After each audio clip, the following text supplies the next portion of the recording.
الحمد لله الحمد لله وكفى وسلام على عباده الذين اصطفى أما بعد فأعوذ بالله من الشيطان الرجيم بسم الله الرحمن الرحيم أفلم يسيروا في الأرض فتكون لهم قلوب يعقلون بها أو آذان يسمعون بها فإنها لا تعمى الأبصار ولكن تعمى القلوب التي في الصدور صدق الله العظيم.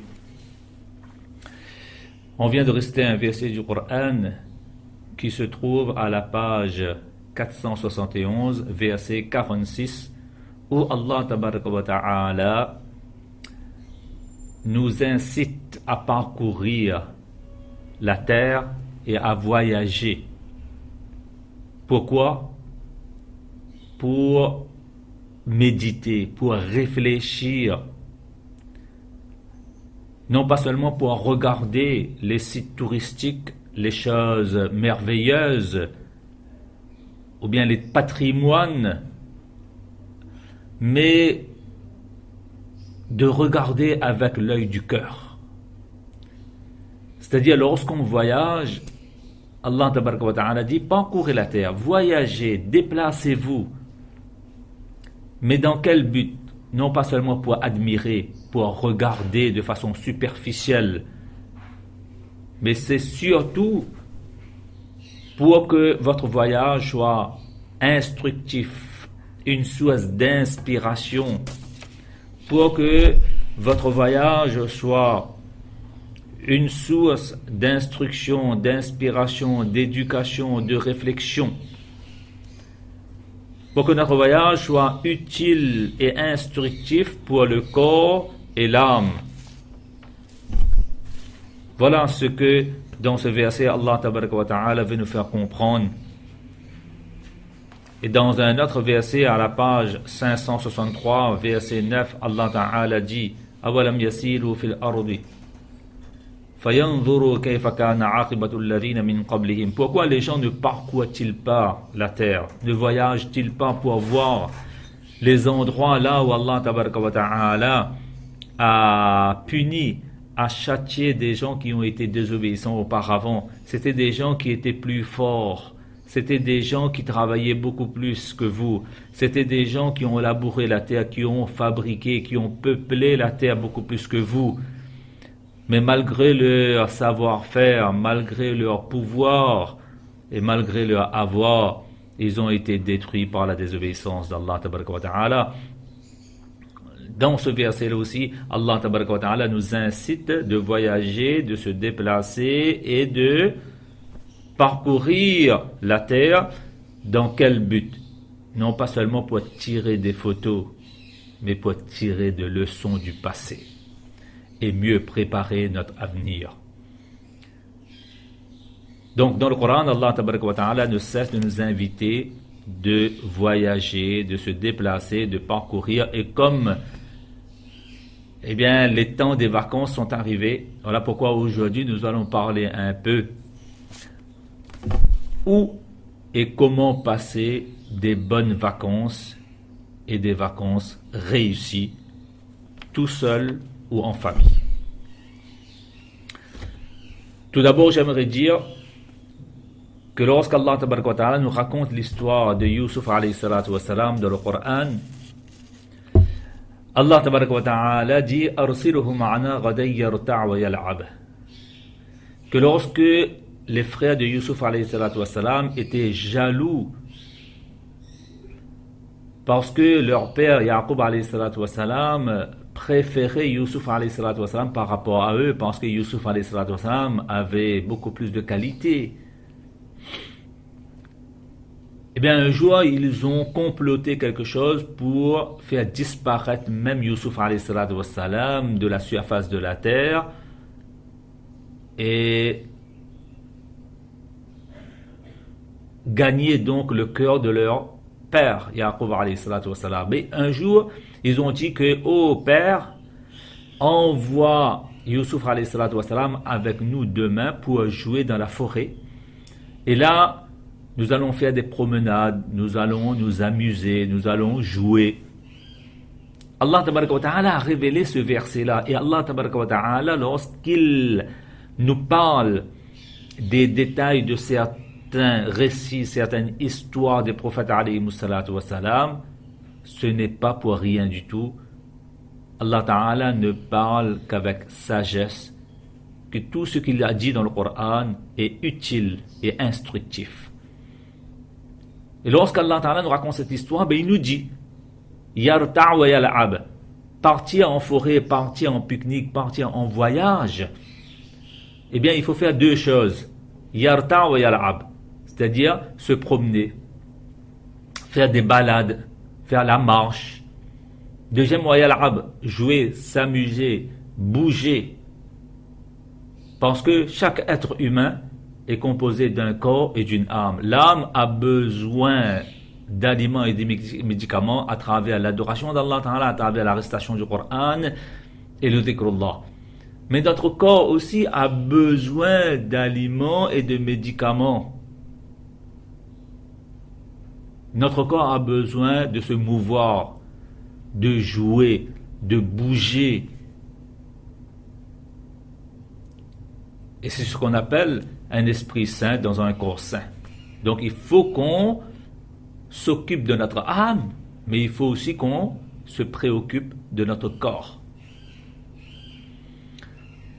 Et on se rappelle de ce hadith de Hanzala radiyallahu ta'ala anhu, que nous savons tous que Hanzala, lorsqu'il a remarqué qu'il n'avait pas le même engouement pour la pratique religieuse qu'il ressentait en lui lorsqu'il était en présence du prophète sallallahu alayhi wa sallam,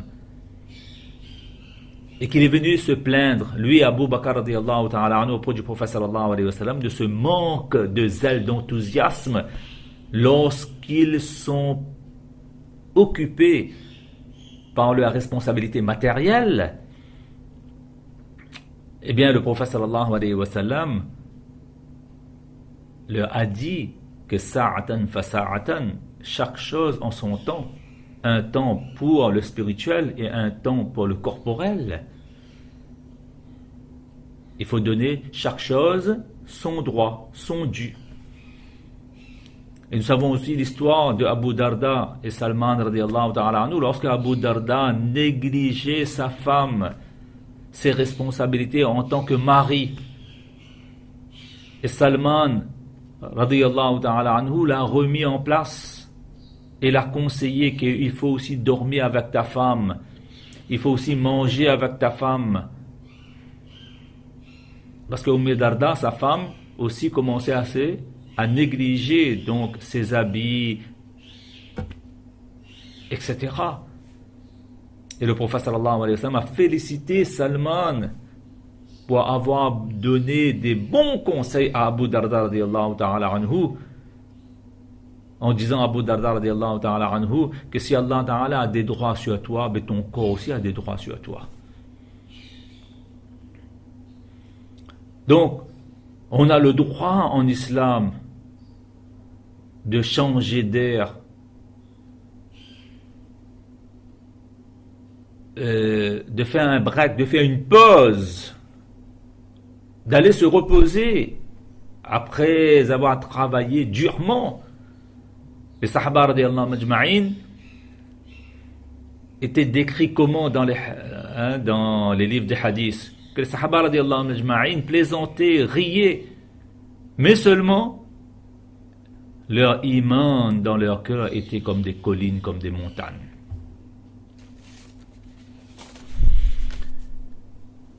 Eh bien, comment et où passer des bonnes vacances, que ce soit en famille ou tout seul? Eh bien, cela nécessite quelques règles simples mais essentielles pour que l'ambiance de notre voyage ne tourne pas au vinaigre et que chacun d'entre nous garde des bons souvenirs, des souvenirs exceptionnels et inoubliables de notre séjour et de notre voyage.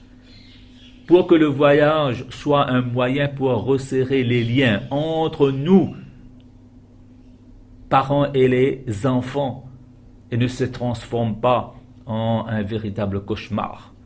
Mais il y a un mode d'emploi. Et les deux questions qu'on doit se poser, c'est où et comment passer des bonnes vacances pour réussir. Eh bien, la première question, où? C'est-à-dire la destination. Que ce soit pour les vacances d'été ou bien d'hiver, la destination, ça dépend de nous. Ça dépend de nos envies, de nos appréciations, de notre âge, du type de voyage qu'on aimerait effectuer. Il y a des gens qui aiment voyager en club, d'autres qui aiment louer une grande maison pour passer les vacances en famille. Il y a d'autres qui préfèrent passer des vacances avec des amis au camping pour faire des randonnées. On n'est pas là pour vous dire où passer vos vacances. On peut aller en vacances par la mer. Il y a des gens qui aiment faire des croisières. On peut faire des vacances sur terre ou bien même dans les airs. Mais lorsqu'on a fixé une destination, eh bien, il faut obligatoirement que la destination de notre voyage soit une source d'instruction, d'inspiration, d'éducation, de réflexion. C'est-à-dire, lorsqu'on part à un endroit quelconque, il faut que ce voyage-là ait ces deux choses. Le voyage soit utile, instructif pour le corps et l'âme. Maintenant, comment passer des bonnes vacances? Eh bien, premièrement, ce qu'il y a à mettre en place, c'est l'organisation. Une bonne organisation pour que tout se passe sans encombre. Et pour une bonne organisation, il faut un bon programme. C'est-à-dire que nous savions d'avance quelles sont les activités que nous allons faire, quel genre de promenade, quel genre de visite. Il faut vraiment, lorsqu'on voyage, on établit un programme béton pour ne pas s'ennuyer, pour ne pas tomber dans la lassitude. Et surtout, lorsqu'on part en vacances, que ce soit ici à La Réunion ou bien ailleurs, il ne faut surtout pas se planter devant la télévision, devant son PlayStation, rester dans la maison. Non, il faut sortir, être au contact de la nature. Bien sûr, lorsqu'on est en vacances, il faut un programme béton, c'est-à-dire il faut quand même respecter l'heure du coucher, l'heure des repas, et tout ça pour éviter les crises de nerfs des parents et des tuteurs, des responsables. Et ce qu'il faut éviter, bien sûr, pendant les vacances, ce sont les pièges. Et l'un d'entre eux, c'est quoi? Parce que souvent, en tant que responsable de famille, bien, on s'occupe de tout pendant les vacances. Et on oublie la raison principale de notre venue à cet endroit-là, c'est-à-dire les vacances. Et là, on s'occupe des courses, de la cuisine, du ménage. Et ça, on connaît. Ce sont plus particulièrement les femmes qui se plaignent de tout ça. Voilà pourquoi lorsqu'on est en vacances, alors à ce moment-là, il faut répartir les tâches. Il ne faudrait pas qu'on est parti en vacances pour se reposer et on s'occupe de tout. Et lorsqu'on revient, on revient épuisé, stressé. Voilà pourquoi les vacances sont faites pour passer des moments de rupture, de break. Si on a des amis ou bien on a la belle-mère avec nous, eh bien alors à ce moment-là de dire de temps à autre que voilà, c'est toi qui dois faire aujourd'hui, moi je pars avec mon mari me faire une balade et je vais m'offrir un bol d'air dans la forêt. Et bien sûr, il ne faut pas abuser sur la belle-mère, mais c'est une façon. C'est-à-dire, lorsqu'on est en voyage, il faut la coopération, la collaboration et l'organisation des tâches, si on veut passer une bonne vacance. Et une autre chose qui est importante dans les vacances, c'est que considérer notre voyage, notre vacances comme un moment de complicité et de convivialité avec nos enfants, avec nos familles, ou bien avec nos amis. Parce que malheureusement, il ne faut pas se cacher la face, comme on dit.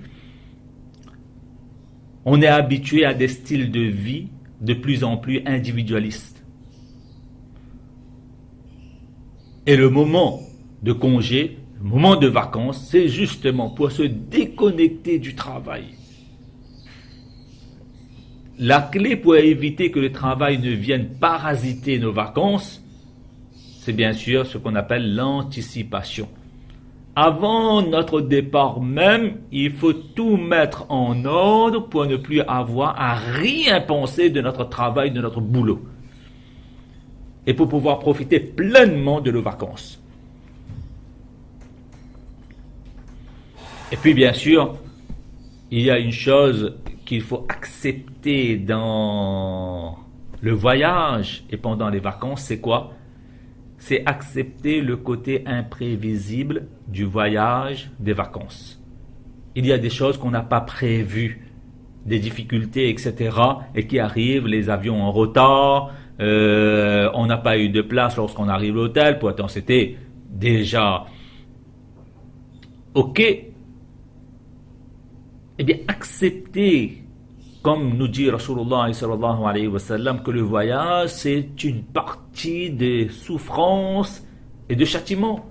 Il faut s'attendre et il faut se préparer pour accepter le côté imprévisible du voyage. Et lorsqu'on est en voyage, eh bien, c'est le moment de se détendre et de dire à haute voix, s'il le faut, en regardant le ciel, je lâche tout.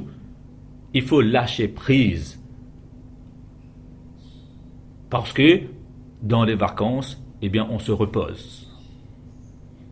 Pour mieux revenir après les vacances. Et notre corps a grandement besoin de ce moment de détente, de break, de pause, etc.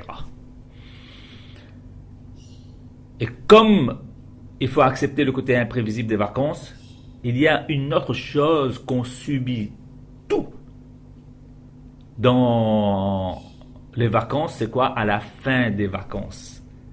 Il y a cette angoisse du retour qui gâche parfois le séjour agréable. Voilà pourquoi il est bon pendant les vacances de planifier une super activité agréable à la fin des vacances, histoire de garder le plaisir jusqu'au bout.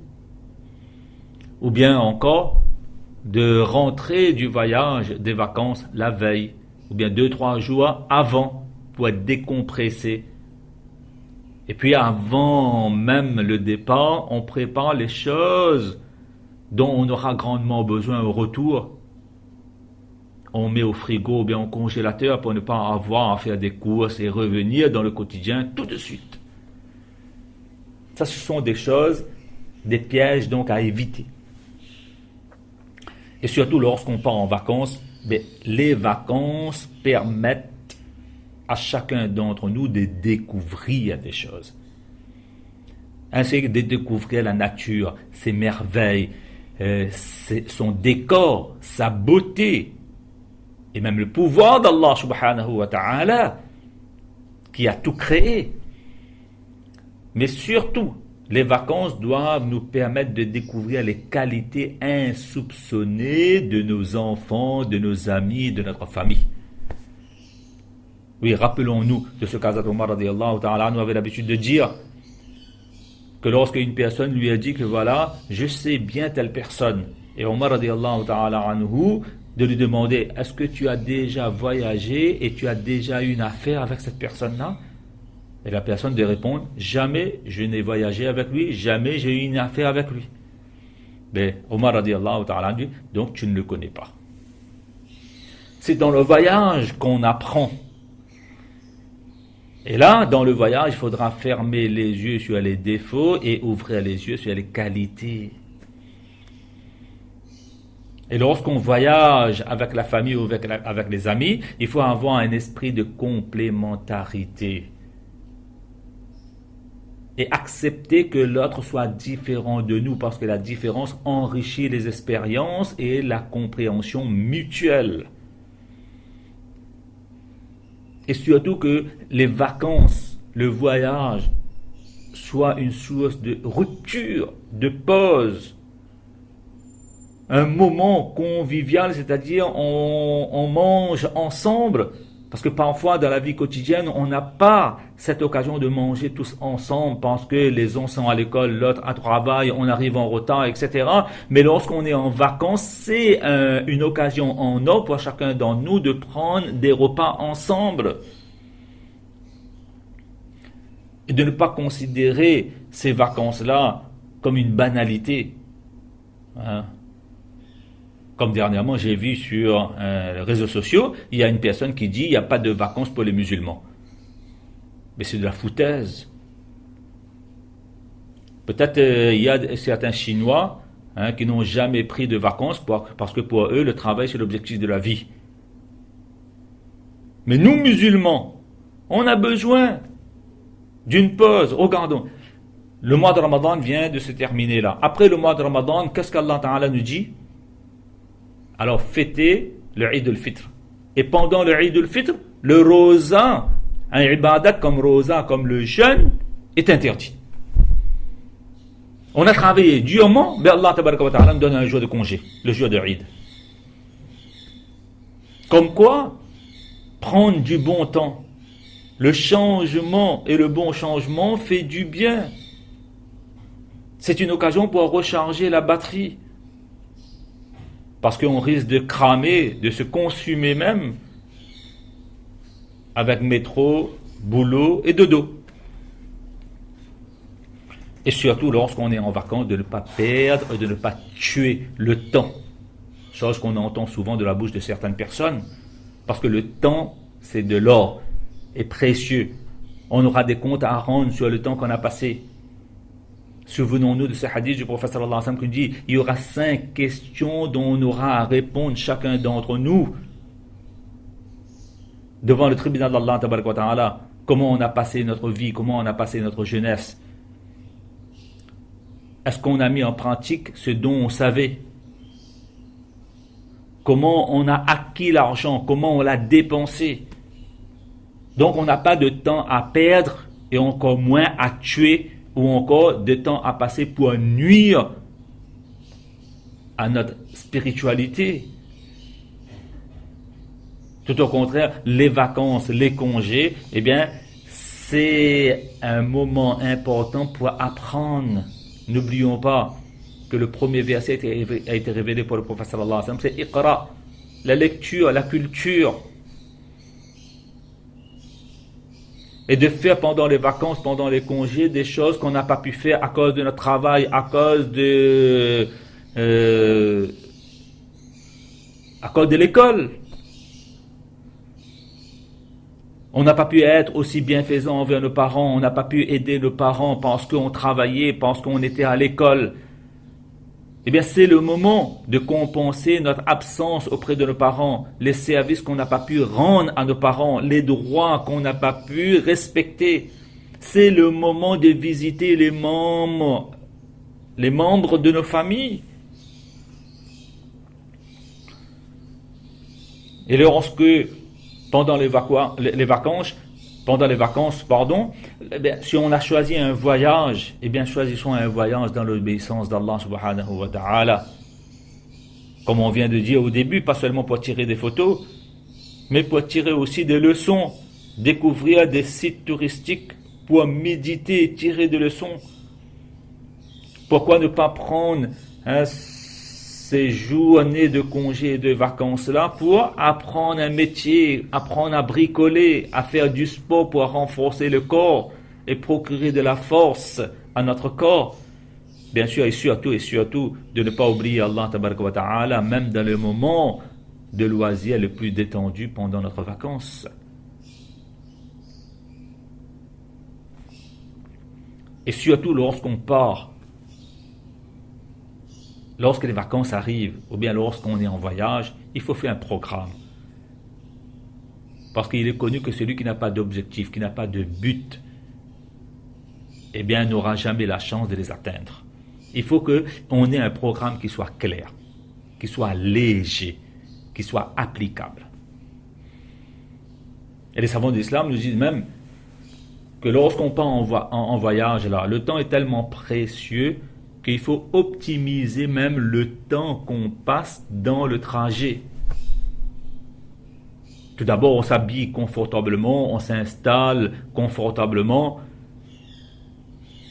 etc.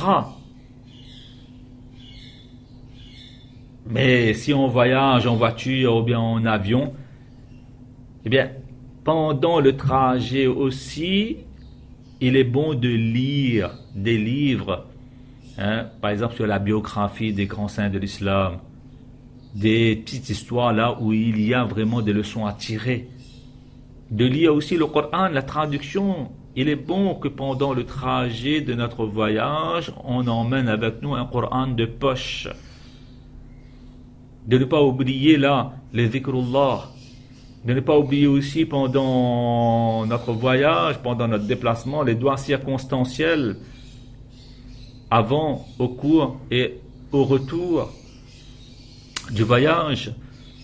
C'est le moment d'écouter, de lire, mais aussi d'écouter les cours, les conférences, la lecture du Coran.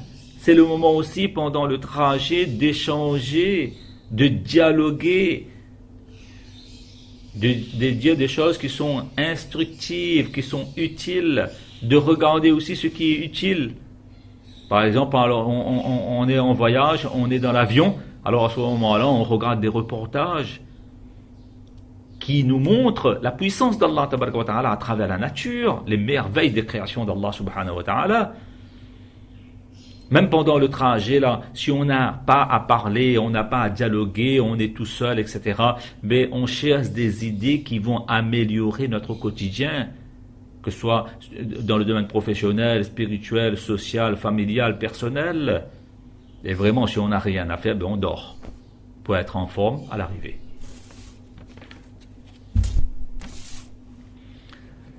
Il y a un autre point que les savants de l'islam nous disent, c'est que pendant le voyage, il faut se cultiver, il faut s'instruire. Ça doit être un réflexe important. Lorsqu'on arrive à un endroit où on ne sait pas, il est bon de s'informer, de se renseigner sur l'histoire du lieu, de ce qui s'est passé.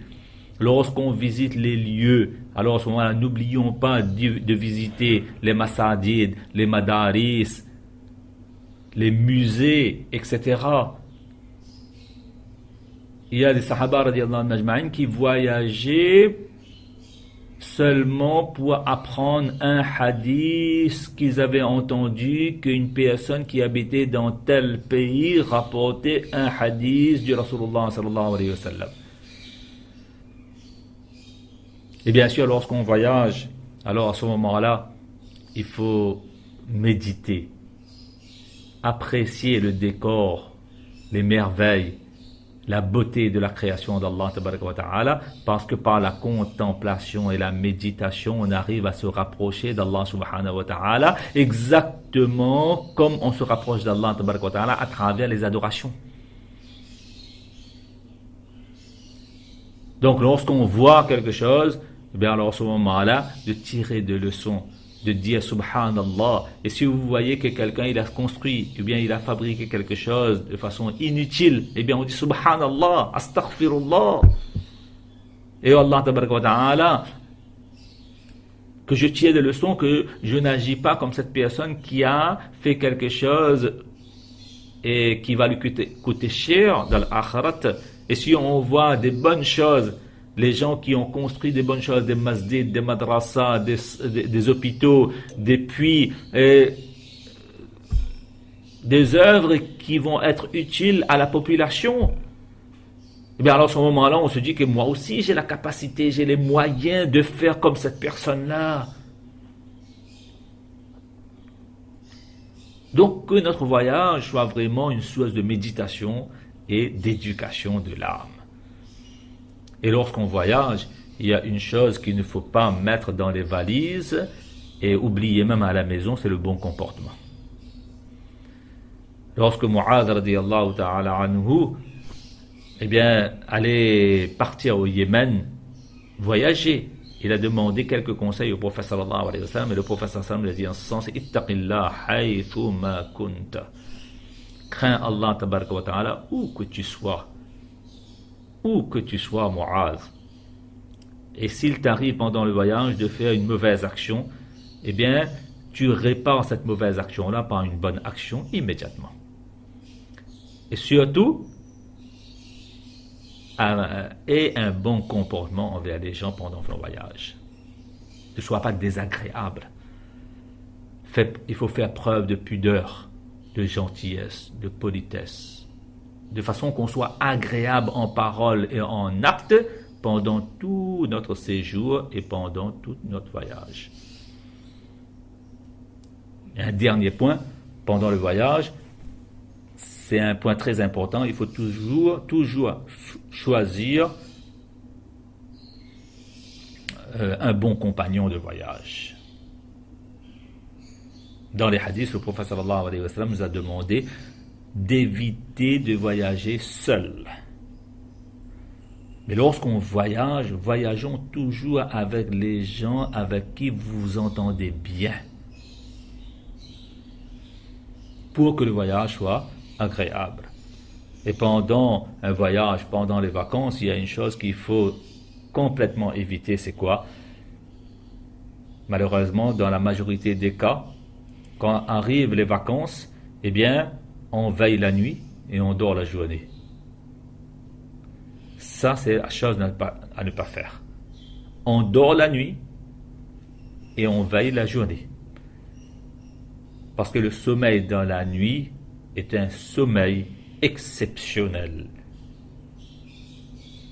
Lorsqu'on dort la nuit, on récupère mieux et le sommeil dans la journée n'est pas aussi utile et ça nuit même à la santé, nous disent les spécialistes en la matière. Et une chose aussi à éviter, c'est de tuer le temps par des futilités, par des choses nuisibles. Par exemple, on reste planté devant la télévision, près de notre ordinateur, sur notre iPhone, sur les réseaux sociaux. Et bien sûr, il ne faut pas pendant les vacances de rester sans faire. Parce que comme dit un dicton, l'oisiveté est la mère des vices. C'est vrai. Parce que le prophète sallam lui-même, lorsqu'il faisait dua, il dit Allahumma inni a'udhu bika min al-'ajli wal-kasali wal-jubni wal-bukhl. Oh Allah Ta'ala, je te demande protection contre l'incapacité, c'est-à-dire contre l'oisiveté. Wal-kasali, contre la paresse, contre la lâcheté, contre l'avarice. Voilà pourquoi pendant les vacances là, c'est le moment de développer notre intelligence, notre cerveau, corriger nos erreurs de conduite, de comportement, éduquer notre âme. Essayons de trouver un temps pour mémoriser les choses qu'on n'a pas pu mémoriser parce que on n'avait pas le temps de lire, d'étudier, de réfléchir, de conseiller, de préparer l'avenir. Pourquoi pas, pendant les vacances, de rattraper tous les soirs-là qu'on n'a pas pu faire et qui était obligatoire sur nous. Et surtout ne pas oublier que pendant les vacances, on est et on doit rester musulmans et musulmanes. Où que nous soyons, nous, musulmans et musulmanes, nous avons des convictions et des principes à respecter. Bien sûr, lorsqu'on est en voyage, Allah tabaraka wa ta'ala a fait en sorte qu'il a allégé nos pratiques religieuses. Au lieu de faire 4 rakats, on fait 2 rakats. Mais voilà pourquoi le musulman en voyage, il allège ses pratiques religieuses. Mais il ne néglige pas ses pratiques religieuses. Et puis de voyager toujours avec ceux avec qui vous avez des valeurs communes. Ça va nous aider beaucoup. Il ne faudrait surtout pas qu'on part en vacances, on part en congé, il ne faut surtout pas que notre religion, notre adoration ne prennent congé, mais que notre religion et notre adoration nous accompagnent partout. Voilà pourquoi on va terminer avec quelques recommandations prophétiques de le prophète sallallahu alayhi wa sallam concernant donc le voyage. Un des enseignements du prophète sallallahu alayhi wa sallam, c'est de ne pas rentrer chez soi en pleine nuit pour ne pas surprendre notre famille.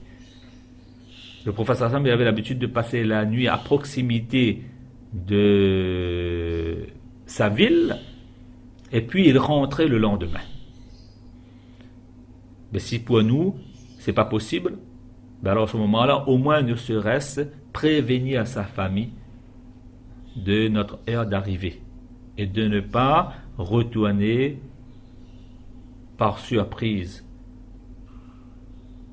Donc on n'a pas le temps de développer quels sont les inconvénients qu'il y a, mais une recommandation du prophète sallallahu alayhi wa sallam mérite d'être pratiquée et appliquée.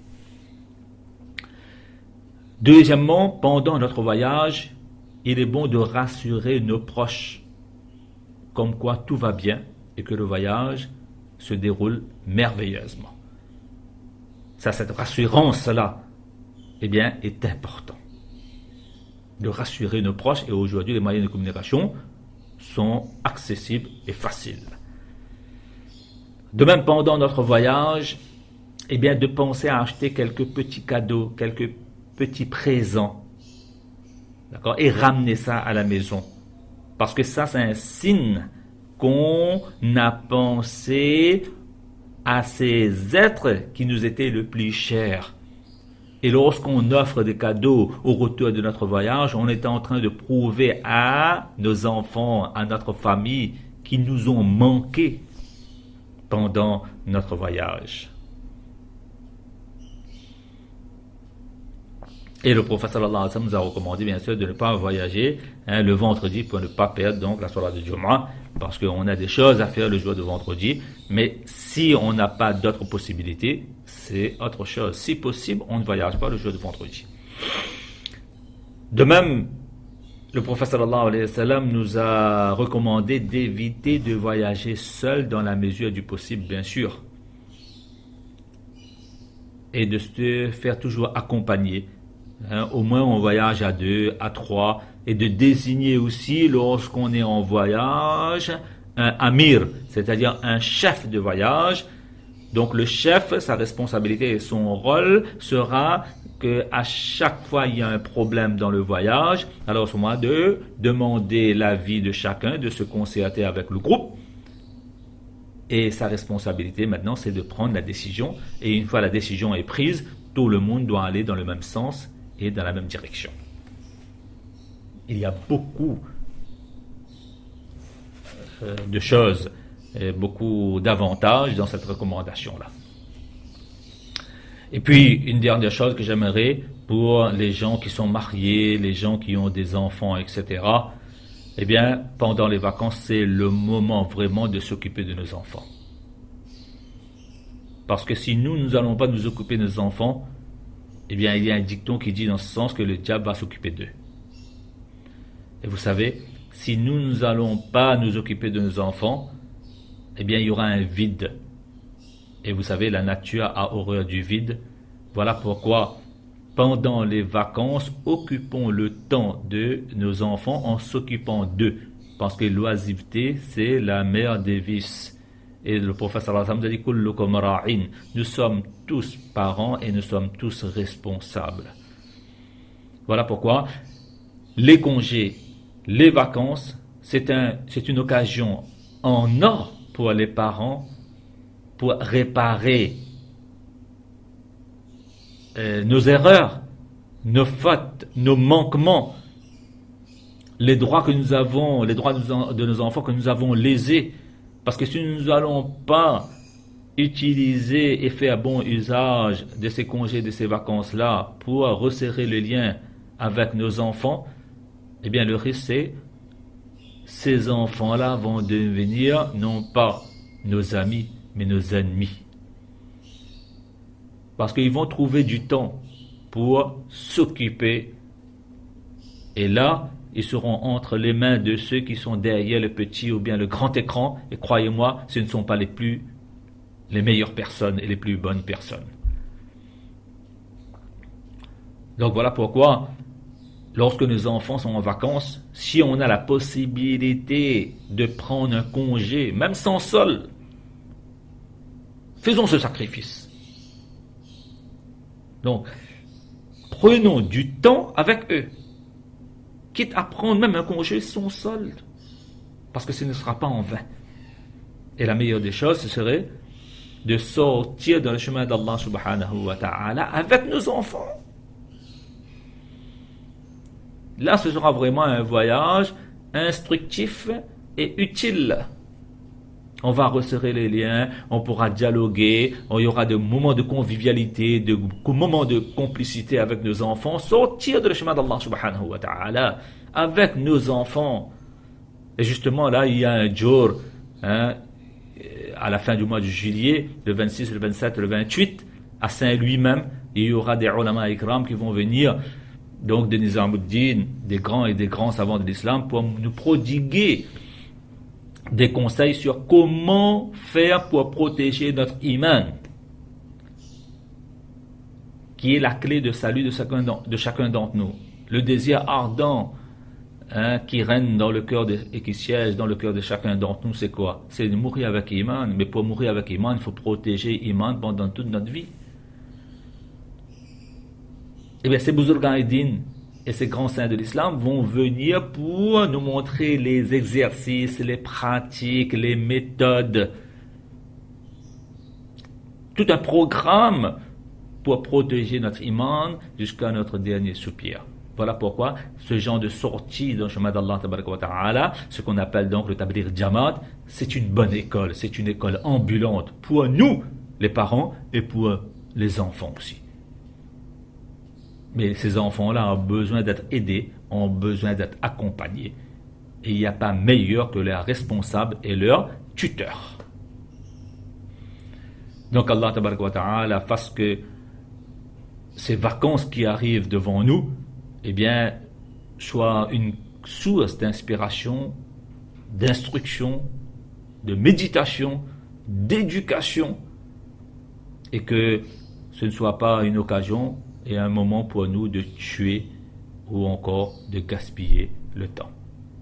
Qu'Allah Ta'ala accorde à chacun d'entre nous le tawfiq de comprendre et surtout donc de mettre en pratique ces quelques conseils, et qu'Allah Ta'ala fasse que nous passions donc des bonnes vacances et des vacances réussies, comme d'après les recommandations et d'après les enseignements du Coran et de notre bien-aimé prophète Muhammad Mustafa sallallahu alayhi wa sallam. Wa akhiru da'wana alhamdulillahi rabbil alamin.